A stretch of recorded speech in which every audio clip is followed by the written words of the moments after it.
Welcome to Movement Memos, a Truth Out podcast about things you should know if you want to change the world. I'm your host, Kelly Hayes.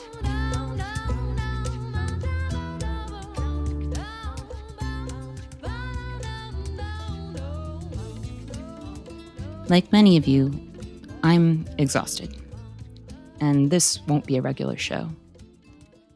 We didn't have any interviews recorded that felt right for this moment. All of our lives are being turned upside down, and like everyone else, we still need to reconfigure some things. When we launched this podcast, what I wanted most was to bring you all lessons and insights from people on the front lines of struggle. One of the reasons I love working at TRUTHOUT, and I really mean that, is that we publish the kind of news and analysis that fuels movements. Strengthening that bridge between information and action is one of my primary concerns. After all, knowing we're in trouble doesn't help much if we're not doing anything about it. Well, right now, the vast majority of us know we're in trouble. Some people are already grieving their losses, and we know much more of that is on the way. We know that Trump and other white supremacists are promoting violence against Asian people with their racist rhetoric. We know that crisis magnifies inequality, and that so-called solutions often do as well. At the same time, people around the country are doing mutual aid work to make this crisis more survivable for others. People are delivering groceries, doing remote volunteer work like tutoring, and even making cloth masks for medical personnel. My sister is a nurse, and I'm deeply afraid for her right now. It's okay to be afraid. What's not okay is pretending like this isn't happening. Personal protective equipment, or PPEs, have been on back order at facilities around the country for weeks. Doctors and nurses won't simply run out of safety gear as things escalate. Many will be out of isolation gear before the mass influx of COVID-19 patients even begins at their facility. I've heard some people criticize the use of war metaphors when it comes to this virus, but I don't think there's a more apt metaphor. Doctors and nurses and other clinical staff are going to fight this thing, and a lot of them will get sick, either from the coronavirus or from some other health issue brought on by exhaustion. And some will die. Our next line of defense is retired healthcare workers who have agreed to mobilize if they are needed. So when people like my sister become sick and can't work, they will be replaced by people who are even more vulnerable and likely to become sick. Next, we'll see healthcare workers who haven't completed their coursework, exams, or internships being rushed into service. We've seen that in other countries, and it is probably inevitable here. Because a flawed line of defense is better than no line of defense at all. These people will endure so much for us, so that we might live, and so that others might heal. And that is why, if you know people who are still leaving their homes for social and recreational purposes, part of your activism this week has to be saying whatever it takes to keep them home. I don't like shaming people because it doesn't yield constructive political action. But shame can have stopping power. So if that's what it takes, shame people. Remind them of the elders and people with underlying conditions in their lives, and ask them if those people are expendable.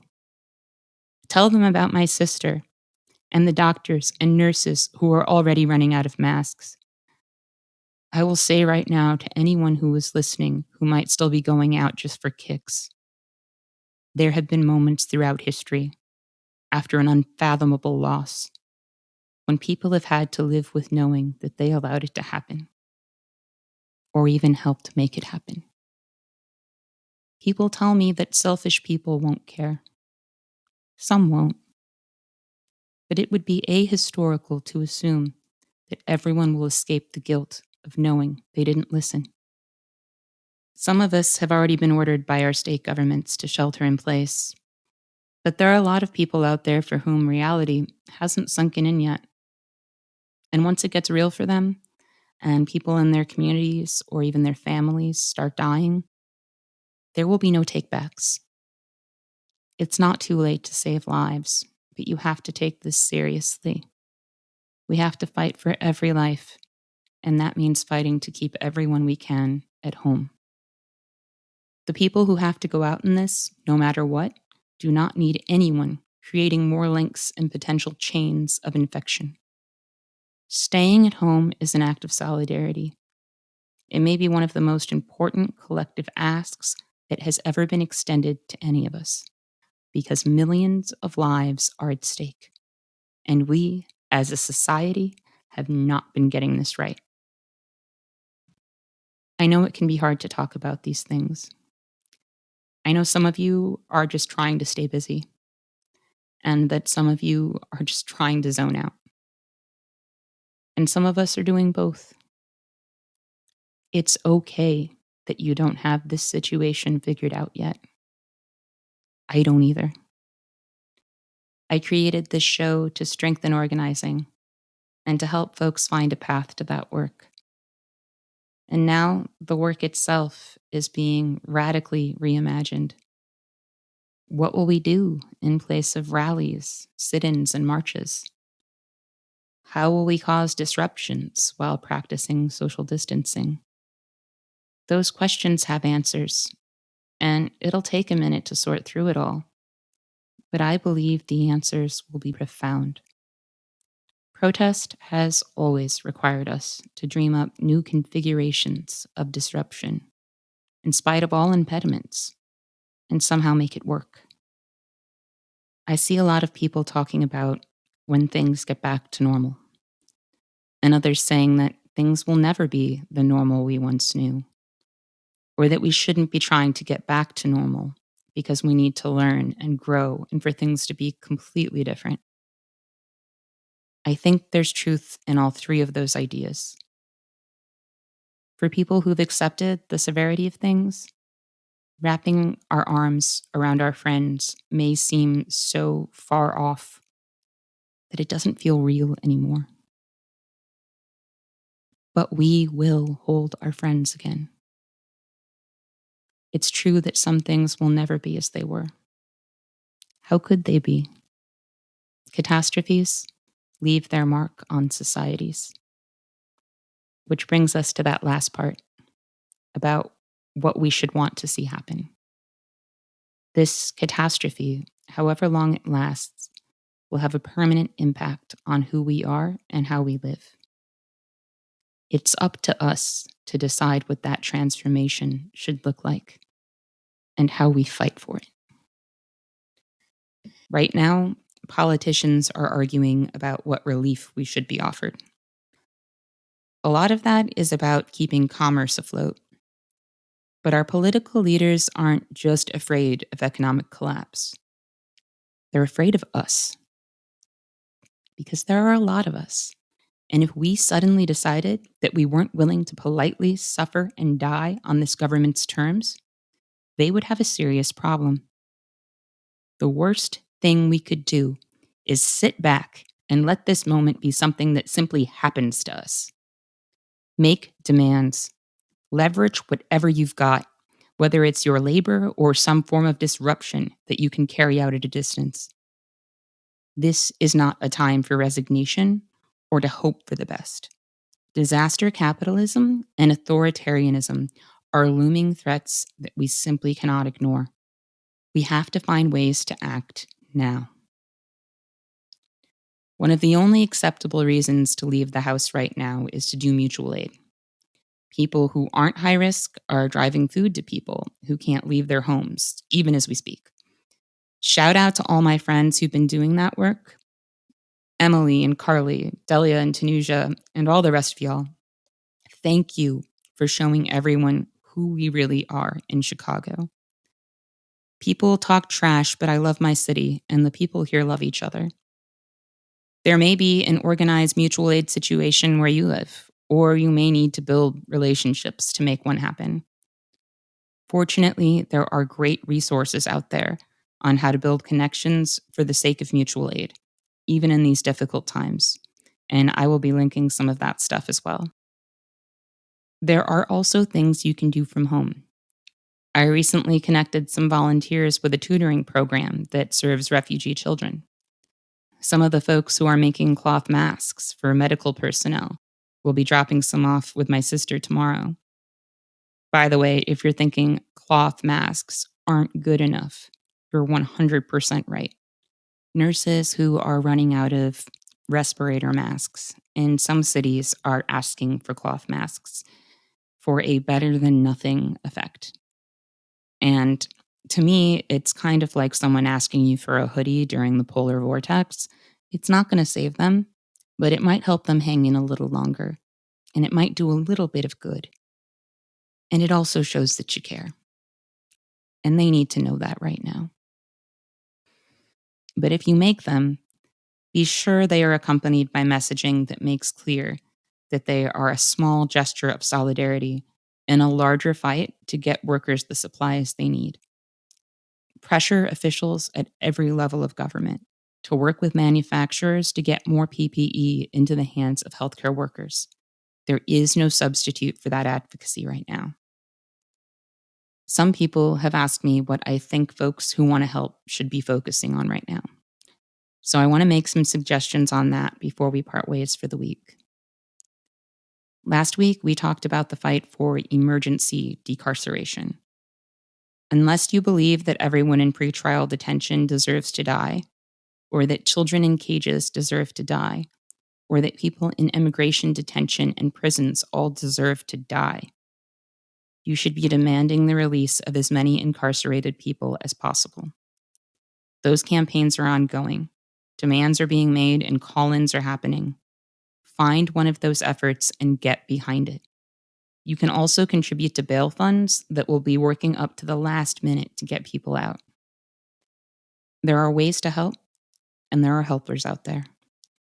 Some of them are probably friends you haven't met yet. I'm already connecting with new people for the sake of projects I'm working on. And while I wish we had met under different circumstances, I'm grateful to have them in my life and will continue to be. We were already up against a lot as people living in an era of collapse, and we have consistently failed to adapt in the face of that knowledge. COVID-19 is forcing us to adapt quickly in an effort to survive, and we don't know where that will lead. We could emerge from this with a radically transformed society that values people's lives and labor, that prioritizes care and everyone having enough. We could also emerge a far more fascistic state where the virus has been exploited to make heightened surveillance and social control permanent. The Department of Justice has already made a very disturbing play to get Congress to more or less suspend due process for people the federal government opts to detain. And while Congress is unlikely to cooperate, the administration is setting up another scapegoat for whatever comes next. When things get worse, they will argue that the administration could have prevented various tragedies if Congress had given the administration the extraordinary emergency powers that the DOJ requested.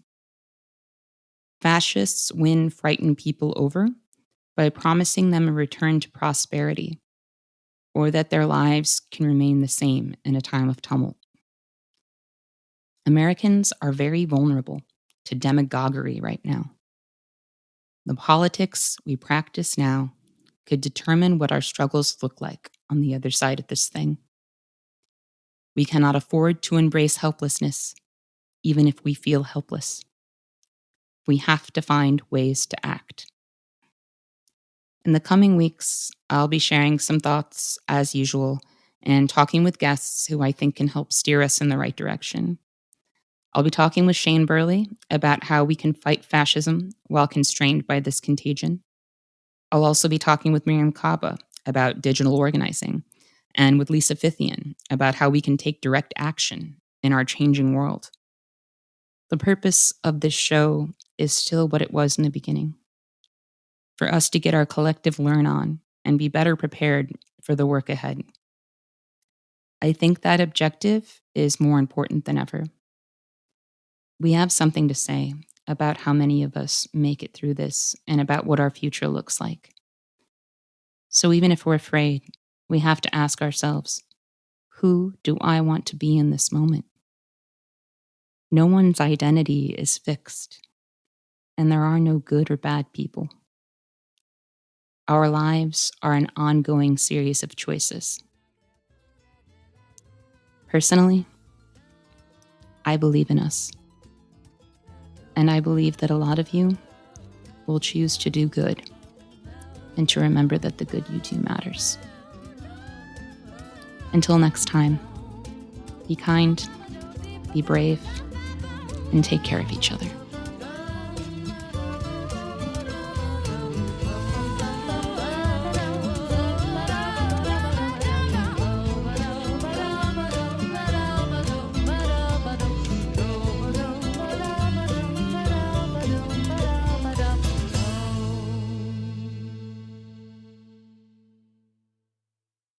Thank you for listening to Movement Memos. This show wouldn't exist if it weren't for TRUTHOUT, and TRUTHOUT's independent news and commentary wouldn't exist without listeners and readers like you.